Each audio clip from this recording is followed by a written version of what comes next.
Consider the following reaction in a sealed vessel at equilibrium with concentrations of this. तो N2 का concentration हमें दिया है, O2 का भी कॉन्सेंट्रेशन मोलरिटी में है, NO का भी कॉन्सेंट्रेशन दिया है इक्विलिब्रियम में। तो इस रिएक्शन में सभी का कॉन्सेंट्रेशन हमें पता है इक्विलिब्रियम में, तो आसानी से हम इक्विलिब्रियम कांस्टेंट इसका कैलकुलेट कर सकते हैं। इक्विलिब्रियम कांस्टेंट हम कैलकुलेट करके यहाँ पे लिख देंगे। तो हम वो इस तरह से कैलकुलेट करते हैं, N2 का कॉन्सेंट्रेशन इंटू O2 का कॉन्सेंट्रेशन डिवाइडेड बाय NO का कॉन्सेंट्रेशन होल स्क्वायर। सब वैल्यू यहाँ पे पुट करेंगे। N2 का कॉन्सेंट्रेशन यहाँ पे लिखेंगे 3 इंटू 10⁻³ O2 का कॉन्सेंट्रेशन लिखेंगे 4.2 इंटू 10⁻³ NO का कॉन्सेंट्रेशन इसका स्क्वायर करके लिखेंगे डायरेक्ट, तो 2.8 इंटू 2.8 इंटू 10⁻³ का स्क्वायर 10⁻6 लिखेंगे। 10 का पावर सारा कैंसिल होगा, ऊपर भी -6 नीचे भी -6, यहाँ पे भी 7 से डिवीजन जाएगा। जैसे 28 इसको जूम करेंगे, इसको 42, तो 7 से डिवीजन चला जाएगा। यहाँ पे 6 होगा, यहाँ पे 4 होगा, तो इसको हम 2 और 3 कर सकते हैं। तो हम इसको लिख सकते हैं 3 इंटू 3 9 डिवाइडेड बाय, इसको डबल करके लिखेंगे 5.6। तो इस तरह से आ गया हमारे पास। इसका मतलब है 90/56। तो 90/56 इसका मतलब है 45/28। अब ये थोड़ा कैलकुलेट करके देखेंगे तो 1.6 आ जाएगा अप्रोक्सीमेटली। तो के का वैल्यू इस रिएक्शन का हम यहाँ पे लिख देंगे 1.6। तो ये हमें आगे यूज़ करना होगा। तो इसके आगे फिर क्वेश्चन में दिया है, इफ़ 0.1 मोल पर litre of NO is taken in closed vessel. अगर हम सिर्फ NO लेंगे इतना concentration, what will be degree of dissociation of NO, तो उसका डिग्री ऑफ डिसोसिएशन कितना होगा।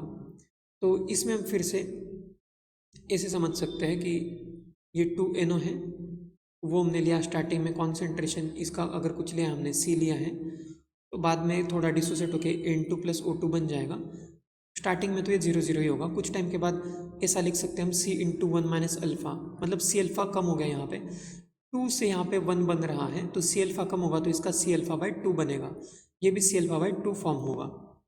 और फिर हम इक्विलिब्रियम कांस्टेंट का इक्वेशन हम लिख सकते हैं कि जब इक्विलिब्रियम अचीव हो जाएगा तो इसका जो Q होगा वो K बन जाएगा। इसका मतलब है C alpha into C alpha divided by C × 1 - alpha whole square, मतलब C² और इसका भी स्क्वायर। इसका वैल्यू जो है वो 1.6 आना ही चाहिए, तो ऐसे हो जाएगा।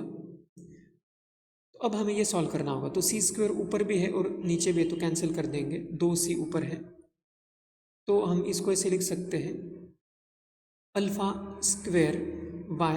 4 into 1 - alpha whole square is equal to 1.6। तो हम इसको ऐसे लिख सकते हैं α² divided by 1 - alpha whole square is equal to 4, यहाँ पे मल्टीप्लाई करेंगे तो ये हो जाएगा 6.4। फिर हम दोनों साइड में रूट लेंगे, तो α/1 - अल्फ़ा, तो ये अप्रोक्सीमेटली रूट लेना होगा। तो जैसे यहाँ पे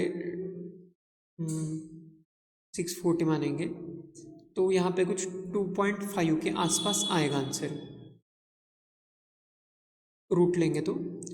फिर यहाँ पे क्रॉस मल्टीप्लाई करेंगे तो alpha is equal to 2.5 into 1 - alpha, तो यहाँ पे हो जाएगा 2.5 अल्फ़ा लेफ्ट साइड में एडिशन हो जाएगा, 3.5 अल्फ़ा इज इक्वल टू 2.5, तो अल्फ़ा का वैल्यू हो जाएगा 2.5/3.5।